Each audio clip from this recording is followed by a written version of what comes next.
We'll start by logging into the content management system.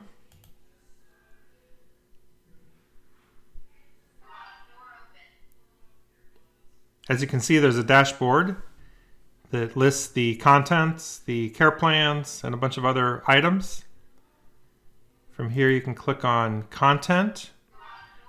This will list all of the items in the content management system. If I go into one of the items, you can see the review date, the code and ID number, the title and type, the internal and external URLs,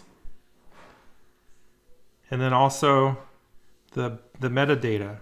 We have this is a video, but we have a transcript of the video in both English and in Spanish.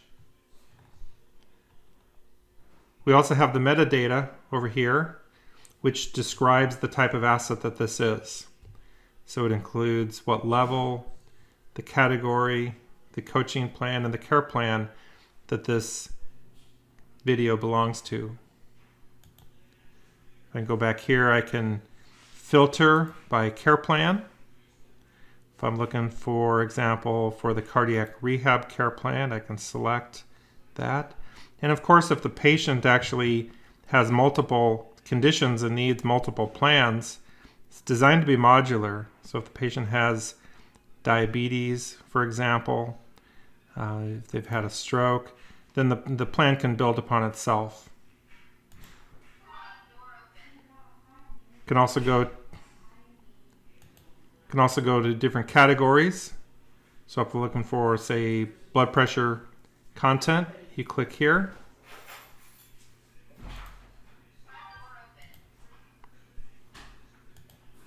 Can also filter by level. We have 2 levels for the patients or consumers. For the patients or consumers, basic and advanced, and also a level for the professionals. You can also filter by content type. We have, for example, messages, links. You're looking for videos. And then finally by their coaching strategy.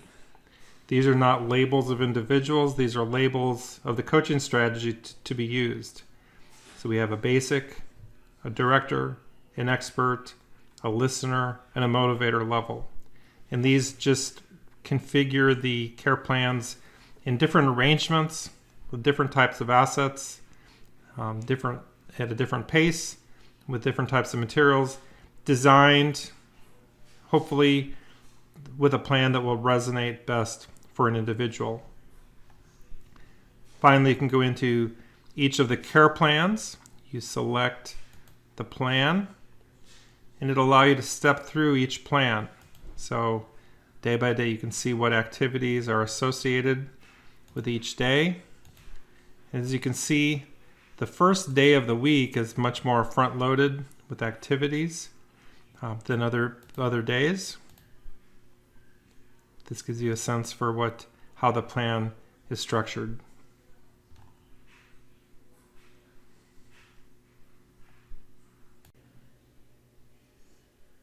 And finally, we have a new assessment engine. Assessments are a different category than content.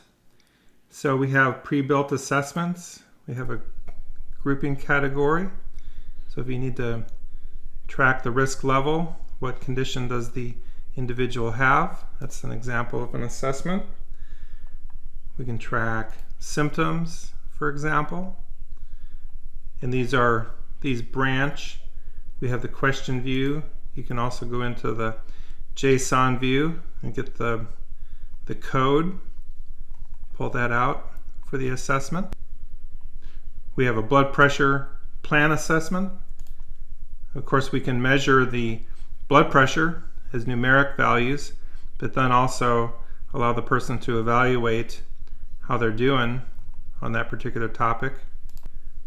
We have literacy assessments for each of the categories.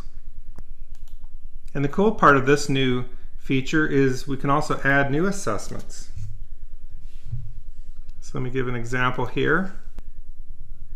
We can add questions. Once we get in here, it's kind of looks like a Survey Monkey. So you can create Boolean, matching, multiple choice, scale, short answer, and also single choice for the types of assessments.